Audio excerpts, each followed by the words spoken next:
Okay, welcome everybody to today's Lunch and Learn. We have guest speaker Andrea Berlin, Dr. Berlin, who is an archaeologist and the James R. Wiseman Chair in Classical Archaeology in the Department of Archaeology at Boston University.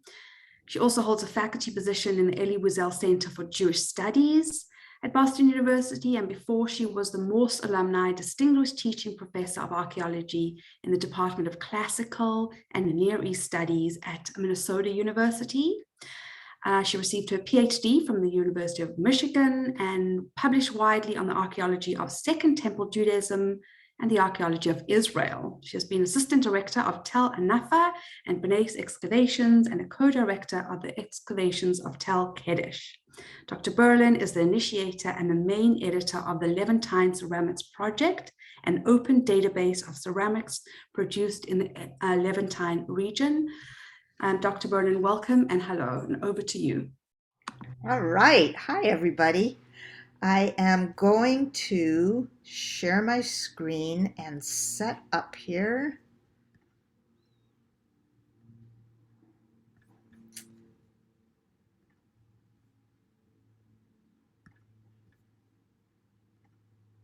All right. Here we go. Well, I am so happy to be speaking to you all today about this very timely topic, the rise of the Maccabean state. The rise of the Maccabean state is essentially the story of the Hasmonean kingdom. The Hasmoneans is the name, the family name of the dynasty, of which the most famous member, the hero of the story, is Judah Maccabee. And hold on a second, let me see if I can hide these controls. Yep, there we go. When we get a story like the story of First Maccabees, it really has a narrative arc. It has a kind of propulsion, and it has a hero. And the hero, undoubtedly, of the story of First Maccabees, of the book of First Maccabees, is Judah Maccabee.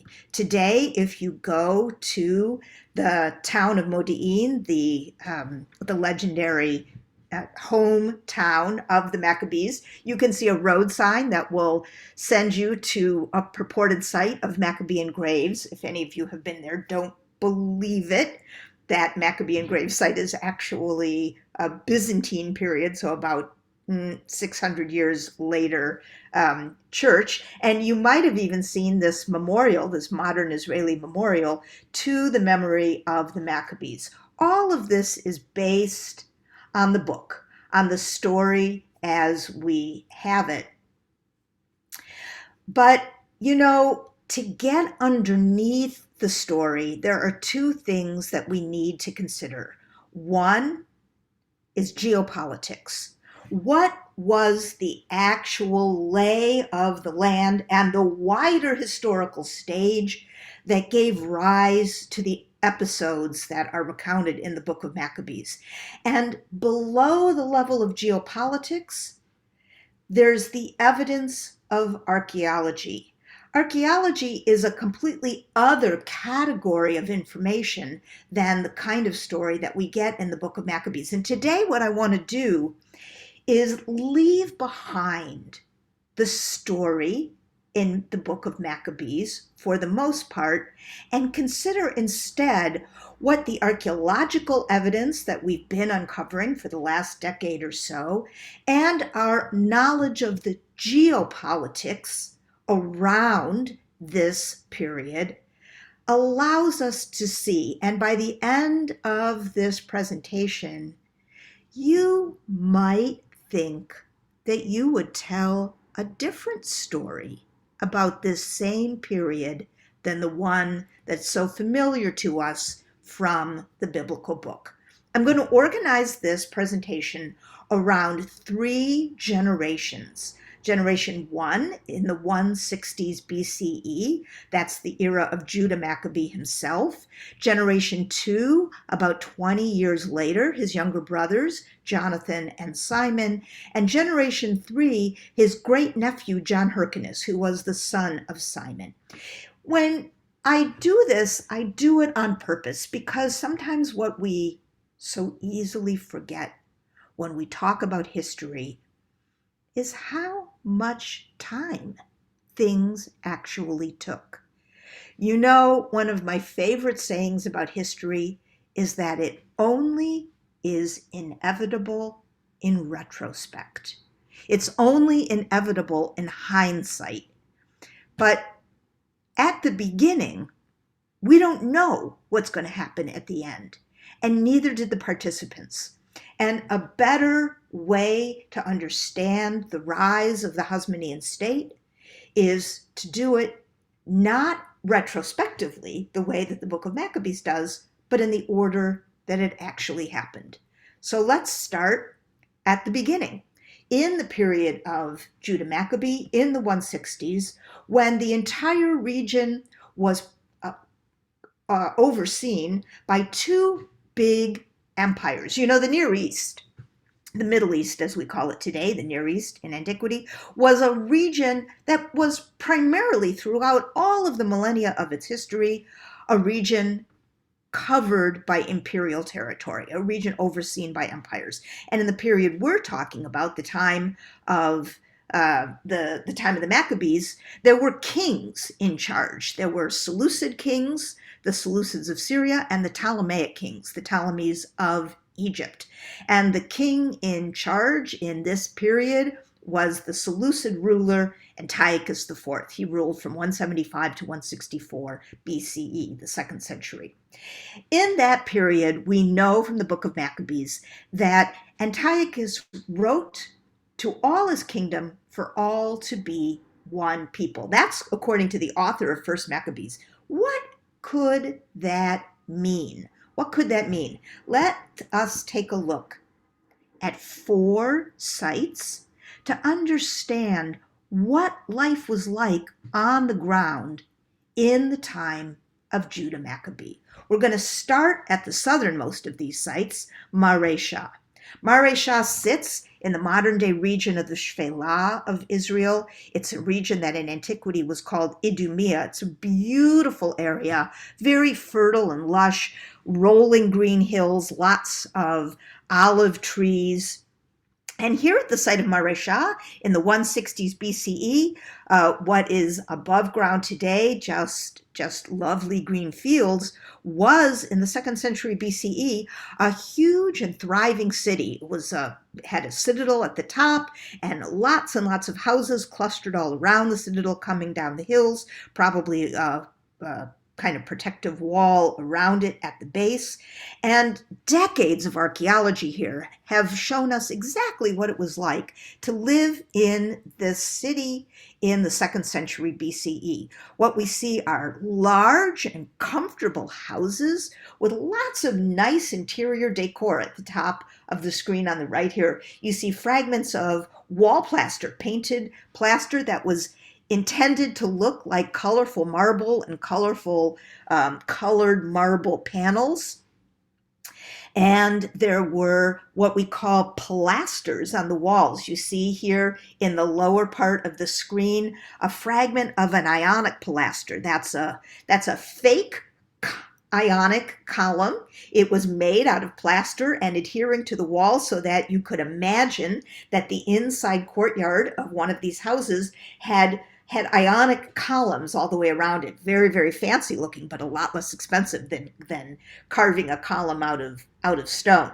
That same Ionic style was used for furniture. So on the right-hand side, you see the drawing of a table leg, a limestone table leg, also made in the form of an Ionic column. And of course, all of the styles, the Ionic columns and capitals and the painted pilasters, the painted frescoes are Greek. They're Greek in style. Greek too were the figurines that people had in their houses. You see here an Eros and a Silenus. You see an Isis and a Cybele, Egyptian and Anatolian deities, and probably the most popular of all of the deities, Athena, in her very distinctive helmet and shield, and the little hole in her hand was likely to hold a small additional spear. Athena was the warrior goddess, and she's the decorative end of a fashionable drinking cup. So the people who lived here at Mare Shah were oriented to the Greek world and the wider cosmopolitan world of the Mediterranean. They were lavish entertainers. In almost every house, people owned beautiful dinnerware and drinking vessels and mixing bowls in a shiny red slip. All of this pottery was imported from Cilicia in southern Turkey. And they drank fine wine from all around the Mediterranean. These large amphoras, these two-handled vessels for wine, come from the Aegean islands of Kos and Rhodes and Thassos and Chios, and even from the Adriatic Sea, so people had a wide selection. And another evidence of the cosmopolitan nature of life at Mare Shah in the 160s is even underground. You're looking at an underground burial chamber, and at the back end of the burial chamber, you see some paintings on the wall, including two big vessels on either side of a portal that led to a couple more burial chambers. These vessels are very distinctive looking, and we know exactly what the painter was trying to evoke.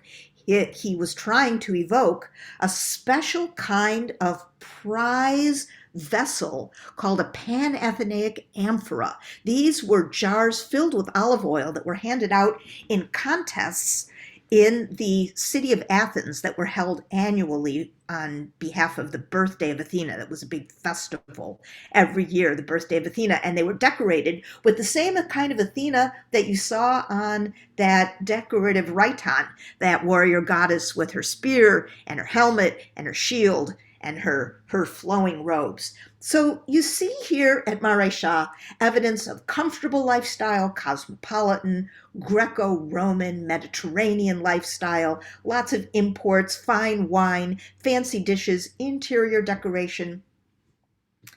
And we also see at Mare Shah evidence of something else, and that is a kind of proud assertion of local sensibility and local identity. And we see that in this very same tomb in which we see these Panathenaic amphoras. You might notice that above the openings along the sides of the walls, those are openings for sarcophagi, for the burials that took place here, you see an animal frieze. And below the animal frieze, there are inscriptions. There are inscriptions that name the people who are buried inside these slots in the wall. And here's one of those inscriptions. It reads, Kos Natanos, nephew of Sesmios. Those are some funny names. Sesmios, the main person whose extended family is buried inside this tomb, that's a Semitic name. It actually means sesame. And Sesmios had relatives with names that were Greek, like Apolophanes, but he also had relatives with names like this one, Kos Natanos. What kind of name is that? The name Kos is a god who is a biblical deity that we know from the Bible. And that biblical deity comes from the region of Edom in southern Jordan. And the date at which we know of Kos is the 8th to 6th centuries BCE. What is Kos Natanos doing in Idumea in the 2nd century BCE? Well, after the Babylonian conquest and deportation of many of the populations of this region, the Edomites found some open land in the more fertile green lowlands of the southern Levant, and they moved. They moved from their biblical homeland of Edom in the arid highlands of Jordan into the rolling lowlands of what came to be called Idumea. That's the Aramaic version of Edom. And they moved in the 5th and the 4th centuries BCE. But apparently, they did not forget where they came from. The Idumeans considered themselves the the descendants of the Edomites, and they continued to worship the same God. And we see that reflected in the name of Kosnetanos, which is the Edomite equivalent of the Hebrew name Nathaniel or Natanel or El Natan, which means, just as Kosnetanos means born of Kos, the Edomite god Kos, El Natan or Natanel or Nathaniel means born of El, the Judean god El. So these are names that recognize native deities. Let's go to the next place in this region in the 2nd century BCE and see what life was like on the ground. And that is Mount Gerizim in the highlands of Samaria. On the height of Mount Gerizim in the 160s BCE, this first generation that we're talking about, there was a huge temple compound. And in fact, it was a kind of temple city. Who was it a temple? What kind of temple city was it? A very, very wealthy one. Lots of the finds that archaeologists have come up with here evince the wealth of the people who lived here, like this hoard of silver coins that comes from the sanctuary site. But probably the most effective reflection of how wealthy the people were up here are inscriptions. Lots of monumental stone inscriptions, which would have required money and craft to hew and to carve.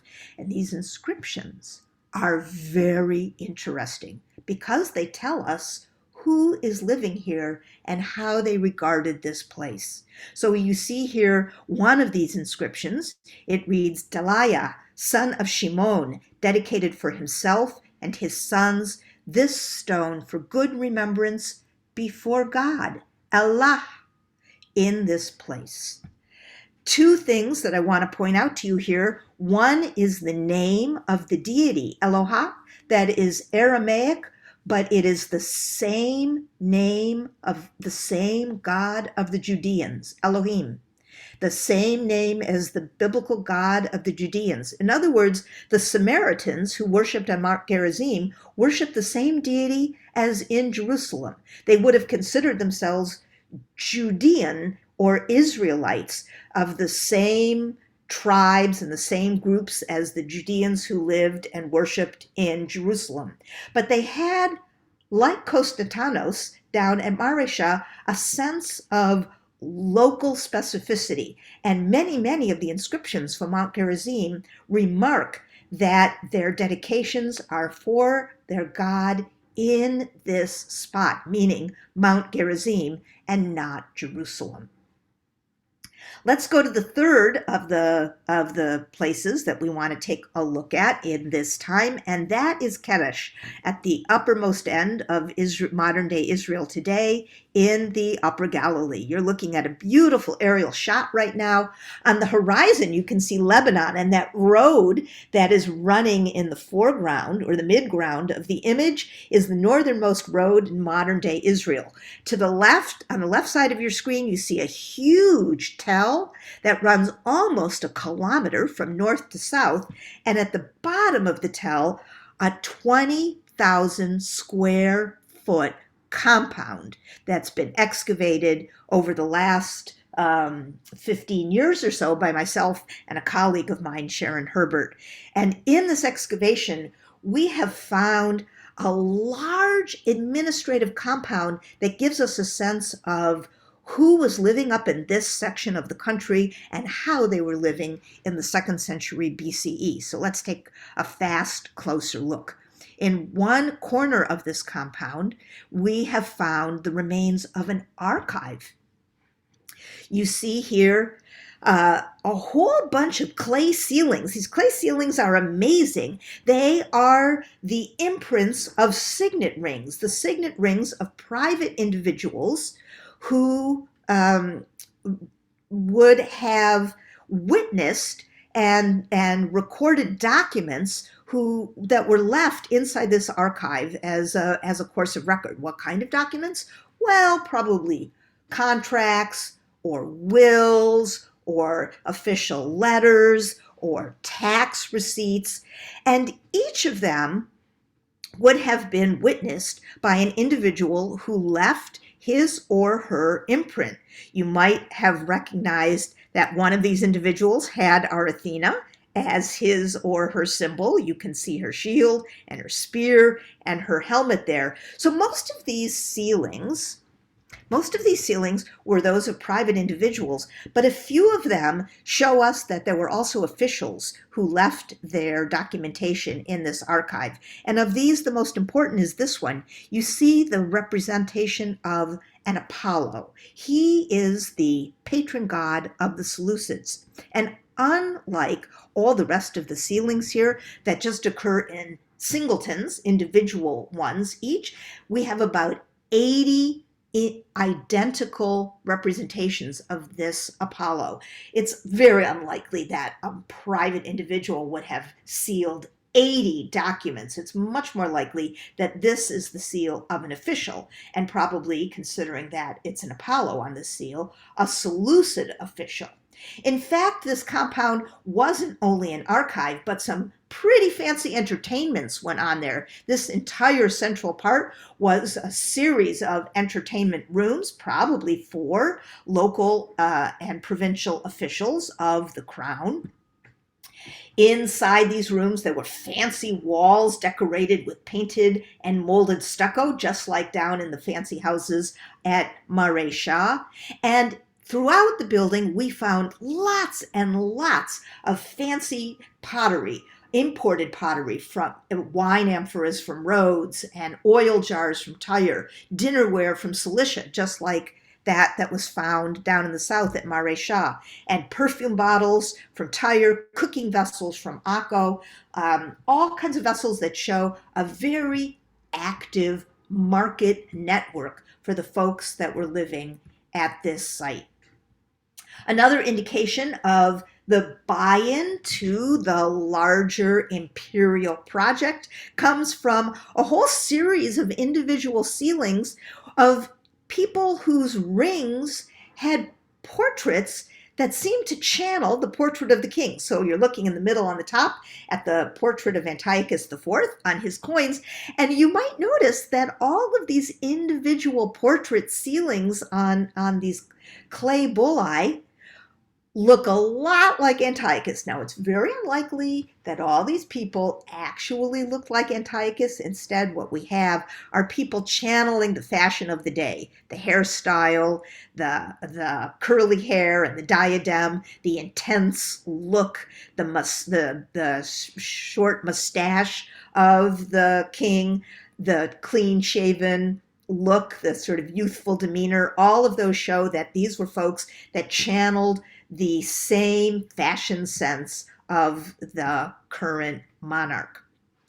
Now, just like at Mare Shah, where we saw Kosnatanos, and just like at Mount Gerizim, where we saw that Shimon, son of Deliah, was very cognizant of this place being a special place, we also see at Kedesh evidence that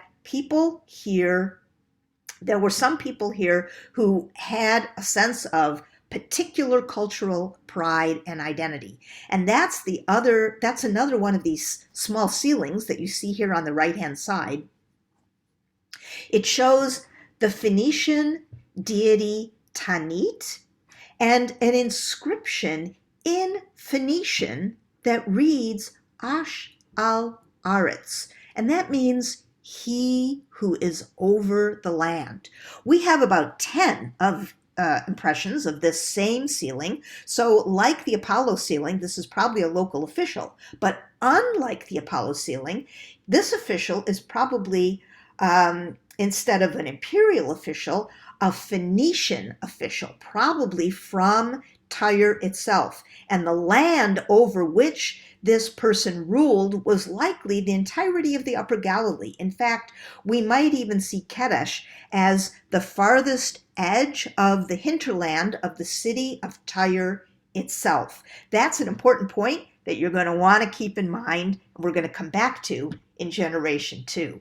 But before we get to generation two more places to take a fast look at. The first is one just a little bit south of Kedesh, another new excavation at a site called Khirbet el-Ika.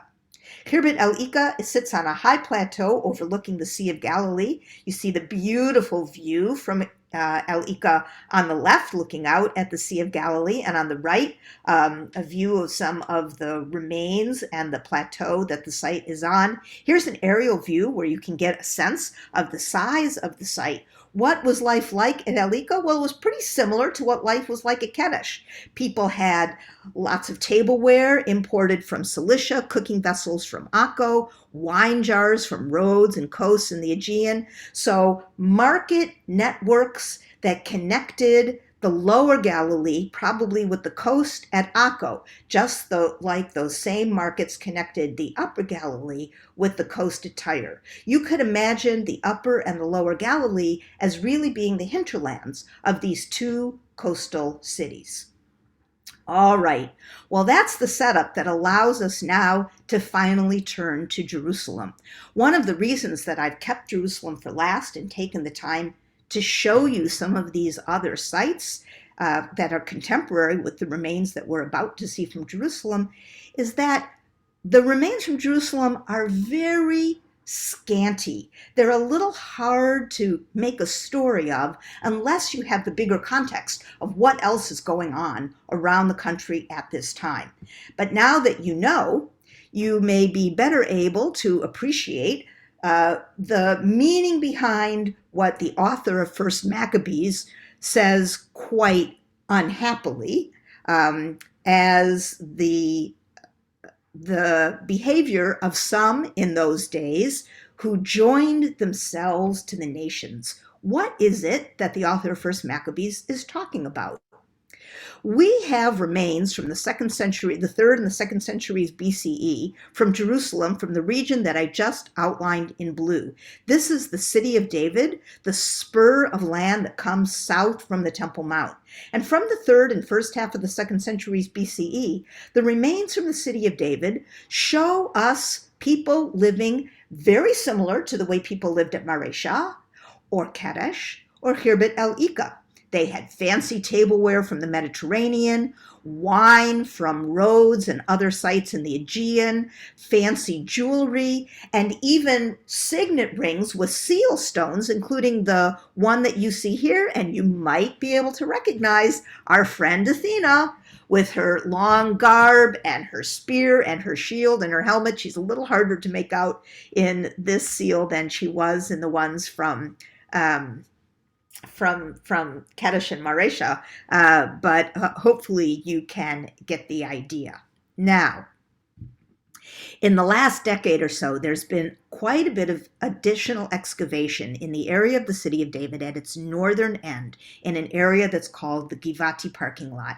And we're going to take a look right now at what's been found there because it shows us that Jerusalem, alone of these other places that I've been talking about in the first half of the 2nd century BCE, evinced quite a different response from the Seleucid state.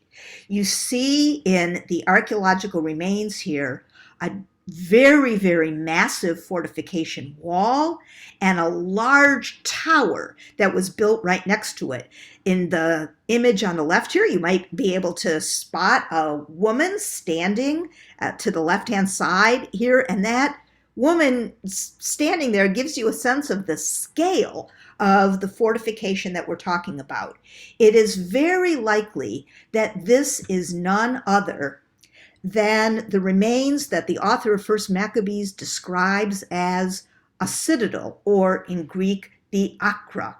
He writes, the Seleucids reconstructed the city of David with a large and fortified wall, with fortified towers, and it became a citadel for them. The question is, why? Why, of all of these places that we've been looking at, did the Seleucid king pick on Jerusalem to insert this large fortification?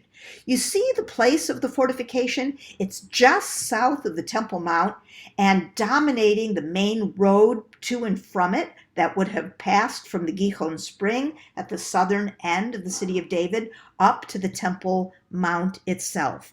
What was going on in Jerusalem in the 160s to evince this response? Well, we've got two pieces of geopolitical information. One is that in the year 169, at the very beginning of this decade, Antiochus IV made an attempt to conquer the Ptolemaic kingdom of Egypt. He invaded Egypt from his own capital of Antioch, marching right down the Levantine coast and making it all the way almost to Alexandria. But a Roman legate was dispatched to turn him back. The Romans were acting as a kind of outside policeman enforcing the balance of power in the southeastern Mediterranean at this time. It was not in the interest of the Romans that the Seleucid state take over the Ptolemaic state. So the Romans sent a legate and forced Antiochus IV to return back to Antioch without enforcing his conquest of Egypt. Now, one of the things that we have seen throughout the 160s in all of the places that we've looked at is at Maresha, in Idumea, life proceeded without any intervention from the Seleucids. At Mount Gerizim, in Samaria, life proceeded without any intervention from the Seleucids.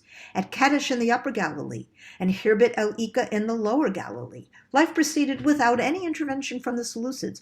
Only in Jerusalem do we see the construction of a fortification wall, a fortification tower, and an overseeing presence dominating the Temple Mount.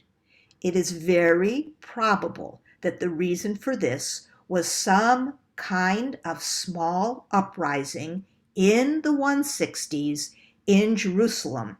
And it is very probable that this is the uprising that is given outsized credit in the book of Maccabees and attributed to First Maccabees. Now, in the book of Maccabees, what happens? Judah Maccabee dominates the Seleucids, takes over the temple, cleanses it, and removes the Seleucids from oversight of the city. How likely is that?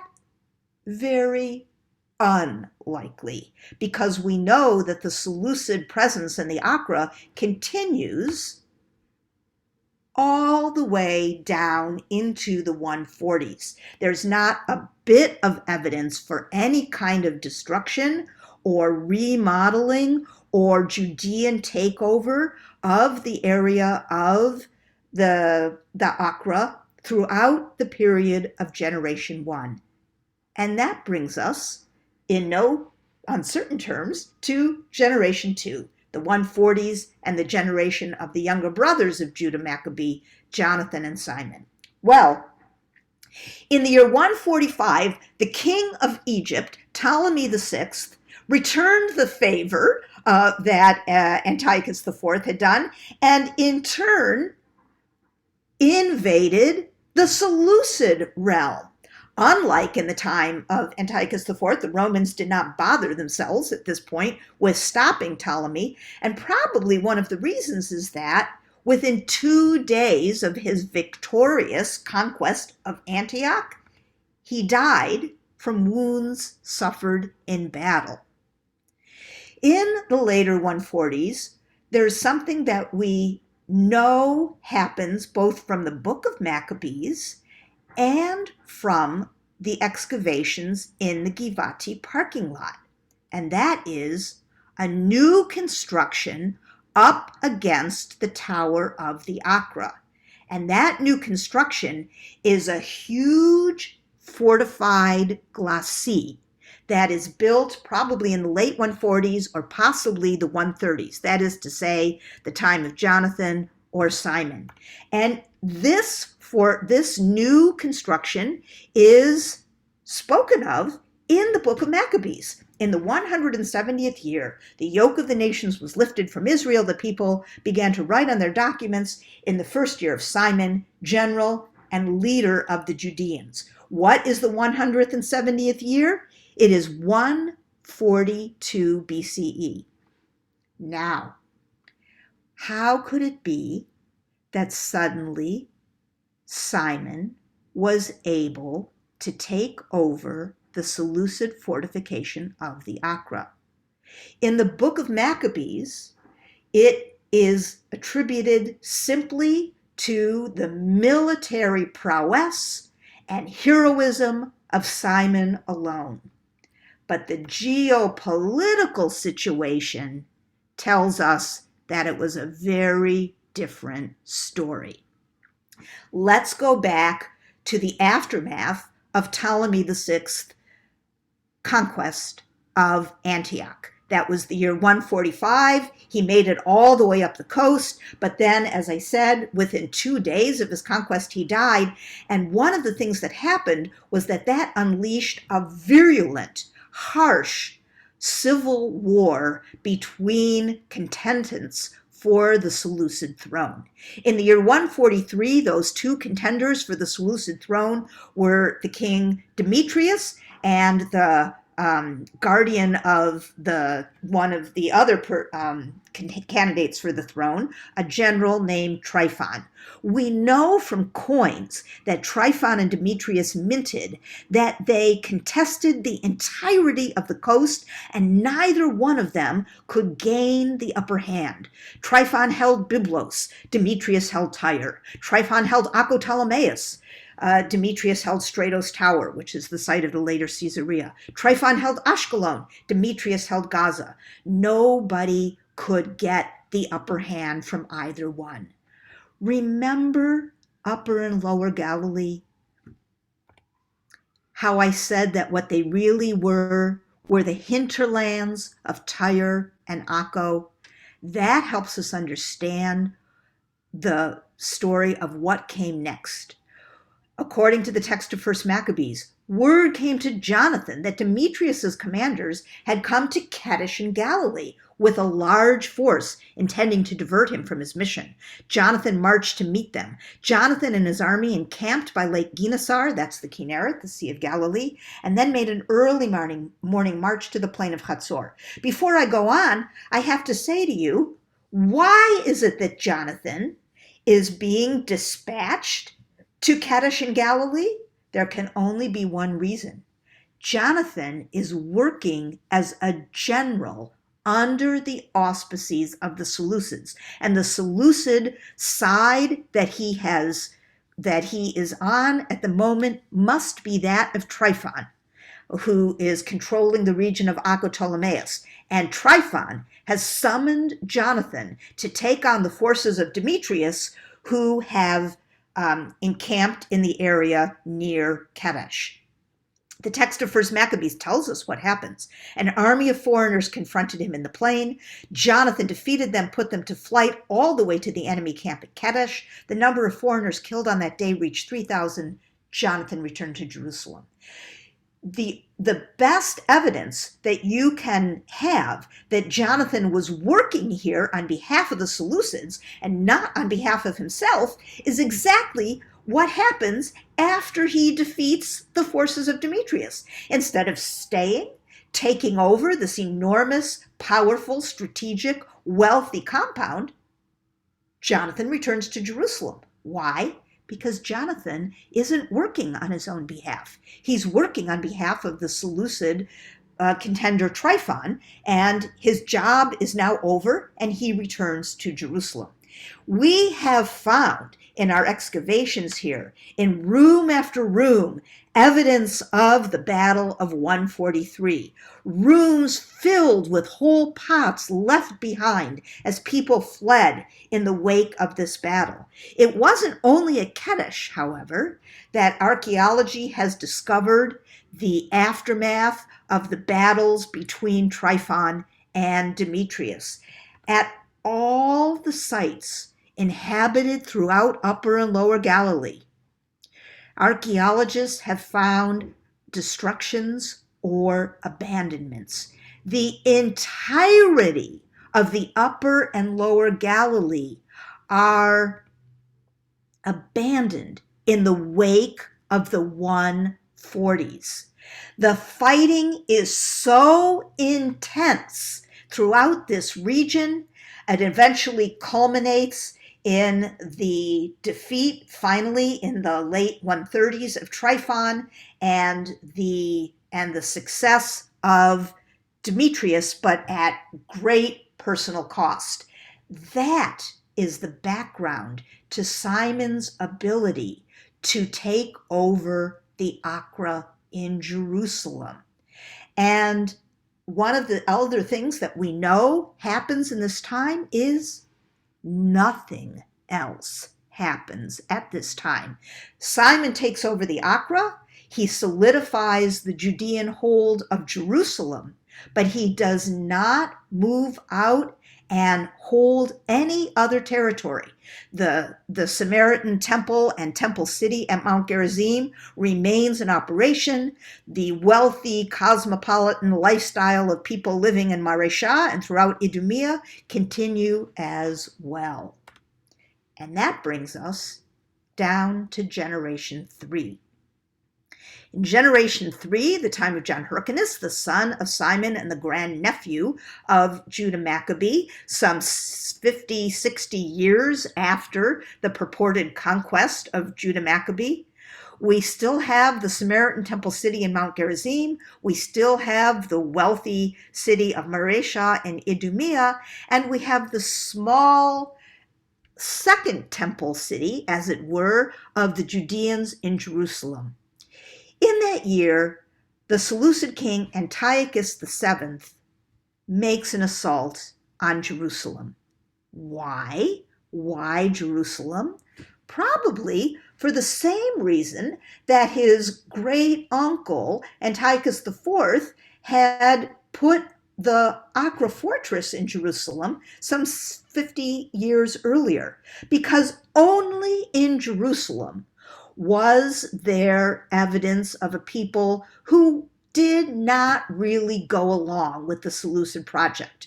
They were armed and interested in holding someplace despite the Seleucids, not to go along with the Seleucids. So Antiochus VII decided to exert his will and take on the city. And we see evidence of that operation in the very same place that we've seen previous evidence of buildup, and that is in the Givati parking lot just south, in the excavations just south of the Temple Mount, where the Acra fortification and citadel had risen, where Simon had built a buttress and a rampart in the 140s. His son Hyrcanus built a second additional blockage and buttressing in the 120s. And this is almost certainly an attempt to make the city better defensive and stronger to protect it in the time of the siege by Antiochus VII. As it happens, in the early 120s, Antiochus VII does not succeed in taking Jerusalem. He is called away by an assault on the eastern frontier of his kingdom, the Parthian frontier, and he removes his forces and goes to the Parthian frontier, and he is killed in battle in the Parthian frontier. And with that, with the defeat and then the death of Antiochus VII in the 120s, the Seleucid state loses its ability to hold and maintain power. And with that, all of the peoples living in the region of the southernmost Levant are able to go about their business in peace. A decade goes by, the decade of the 120s. Another decade goes by, the decade of the 110s. And towards the very end of that decade, we see the beginning of the attempt of Hyrcanus to create a kingdom for his people at the expense of the others who are living in the region. The first of the culprits, or not the culprits, but the victims, are the Idumeans. Hyrcanus attacks the small fortifications that are around the outskirts of Mare Shah and other cities in Idumea. Some of you may have seen this most recent news report about a Hellenistic fort that was found in the forest near Lachish. This is right on the outskirts of Mare Shah, that was destroyed by man-made force, and the date of it is 112. This is the date at which the city of Mare Shah is fully abandoned. There's no fighting. There's no fighting in the city of Mare Shah. Hyrcanus does not take on the city itself. He attacks the small fortifications on the outskirts and overpowers them. And the people who are living, the Idumeans who are living in the city of Mare Shah, leave the city. They probably move to the city of Ashkelon on the coast, maybe Jaffa, to the other coastal cities, possibly to Alexandria in Egypt. They move out of the way. The next victim of the policies of Hyrcanus is Mount Gerizim, which is attacked in the year 111, and the temple city completely destroyed. Archaeologists here have found that the many big inscriptions that were dedicated by the Samaritans here were brutally broken apart by the forces of Hyrcanus. A very strong statement of the forces that there was to be only one temple to Elohim, only one temple, not two, one at Mount Gerizim and one in Jerusalem, but only one in Jerusalem. In this same time, we start to see new, small, rural settlements appearing in the area of Galilee. Now, you'll remember that Galilee has been vacant for a generation. In the aftermath of the Seleucid Civil War in the 140s, the entire region was emptied out. It's only now, some full generation later, that people move up from Judea into Galilee. It's only now, around 110 and in the last decade of the 2nd century BCE, that we get two more evidences of the start of a kingdom. One of them is coinage. Just in the same way that the Ptolemies and the Seleucids minted coins, coins were the mark of an independent political entity. John Hyrcanus is the first of the Hasmoneans to mint coins on his own. And with these small bronze coins, we have a statement of political independence. And the other thing that happens in the court of Hyrcanus is the story that we know of as the book of First Maccabees. The story that we know of as the book of First Maccabees is written 2 generations after its hero, Judah. 2 generations after what we now understand was actually an unsuccessful attempt at retaking Jerusalem.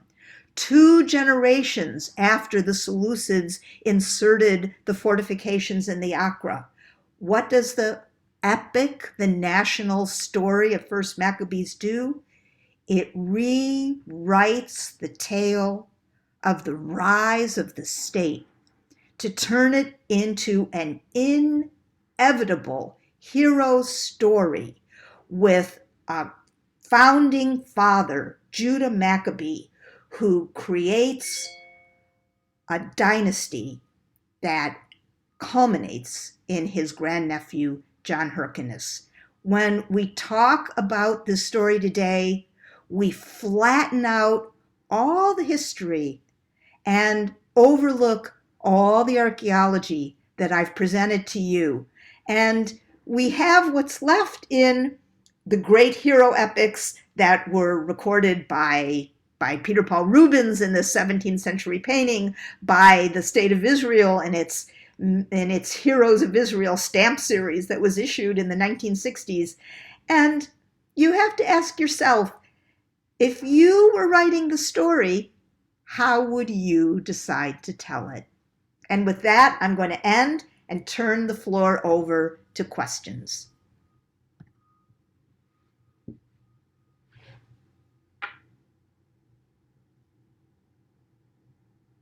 Does anyone have a question? Hello, can you hear me?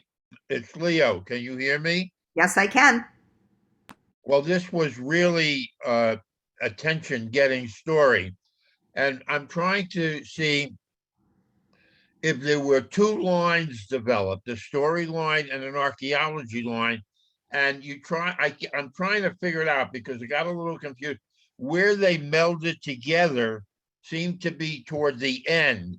But are you telling us, Andrea, that much of the story of Judah is a Bubameister done for political reasons? Where we often rewrite history, and I'm trying to get the authenticity of it, which is false and which isn't. Could you comment on that? Well, Leo, you put your finger directly on it. I would say this, the way in which the attempted exploits of Judah and the achievements of Simon are spun by the author of First Maccabees is a very impressive example of political refashioning of history. It is not the way it happened, but the way in which the descendants would prefer it to have happened. That's a brilliant statement, and it's a little scary because it's probably the canary in the coal mine, where I guess it's a little bit upsetting for you in a way to shine the light of reality on these incredible mythic iconic stories we celebrate, but in a way you're telling us that we're working with mythology and not with reality. And maybe it makes us feel good, but we have to understand in a way what we got, because that's not the rabbinic story about the Maccabees or any of the other things. You know, the rabbis were not all that impressed with the Hasmoneans, and they do not talk about them very much. They have a very, they came to a bad end. They had the successor to John Hyrcanus, his son Alexander Jannaeus, had some very, very shady doings and some very bad reporting on by the Jewish historian Josephus. But Leo, I wanna actually turn that around a bit to say this. The story that we have in First Maccabees is a hero story. And what I think is so interesting about what we can glean from the archaeology and the geopolitics is the way history unfurled. It took 3 generations before the Judeans were able to accomplish what they set out to do. And there's something quite instructive in remembering that rebellion isn't usually an overnight process, and political change takes time. But not to hog it, but 2 fast things. Even though the story may be distorted, you're telling us there really was a rebellion of Judaism. And number 2, please fit in the 8 days of the oil burning, which appears to be another conflict in reality. But what are your reaction to that?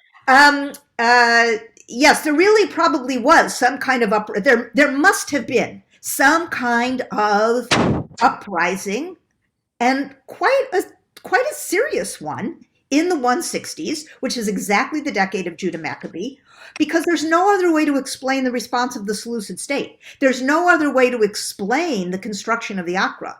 The size of the wall and the tower, the imposition and the placement of it in the city of Jerusalem.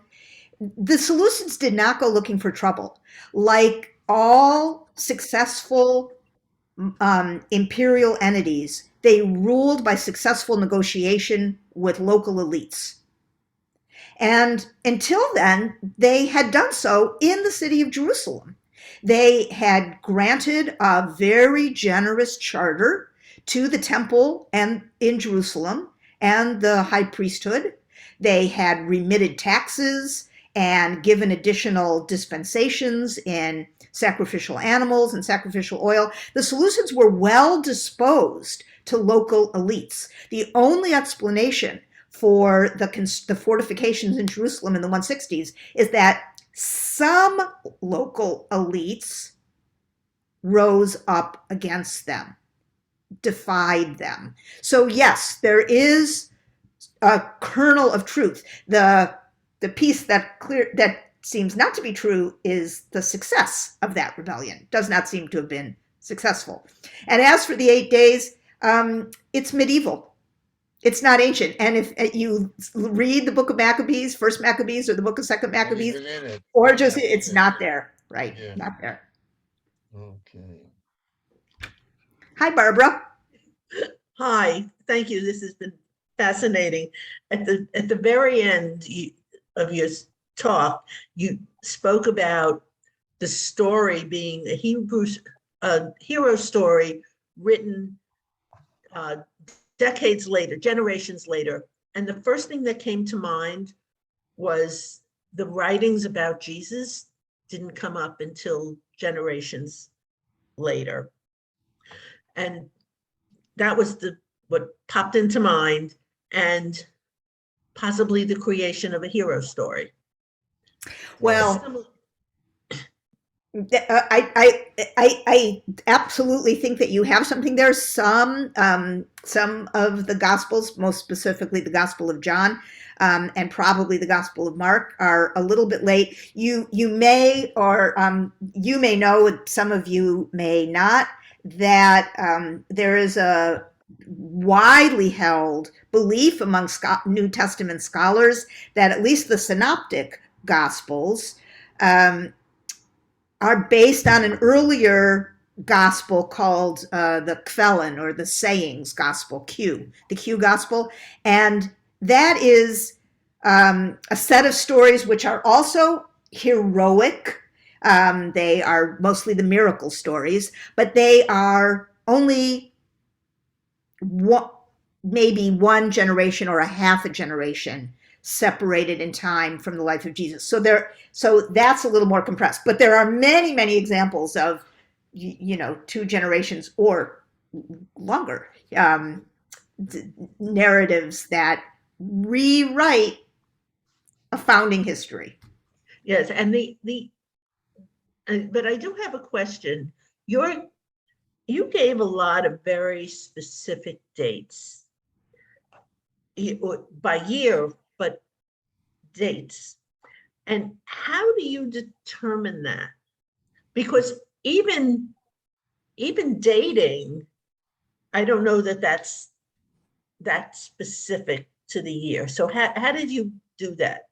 The specific dates that I gave you were all imperial expeditions. So Ptolemy VI up to Antioch in 145, or Antiochus IV down to Egypt in 169, or Antiochus VII in 129. And we know pretty much year by year imperial goings on, because we have annalistic accounts in ancient historians that record very precisely, and the precise beginning and ending dates of these kings have been all worked out in these synchronisms with other particular historic events that we have precise dates for. So only in the case of kings and their moving around do we get precise dates.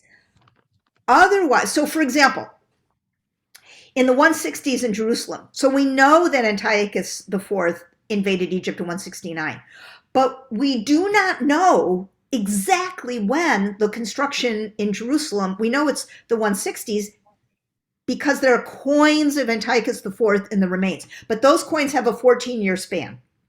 And we can't say what specific year a coin was minted. So you're very right, Barbara, to point out that some dates are general and only a few dates are specific. Yeah, I was impressed with the specificity. Good. Andrea, the time's up. I think we were all thrilled with your presentation today. We thank you. You are very much welcome. for that. Thank you. Oh, Andrea, that was unbelievable. Thank you so much. And your graphics for the presentation was so Yes. wonderful and engaging. And it was such a treat to be immersed in it, not just listening to it. So thank you so, so much. And I hope we can have you in person. I can't wait for when you can come down to Connecticut and meet in person. I would love to do that. I would love to do that. Thank you very much. It's been a pleasure. Thanks, everyone. Have a great afternoon and stay safe and well. That's hard. Bye-bye. Bye. Bye-bye.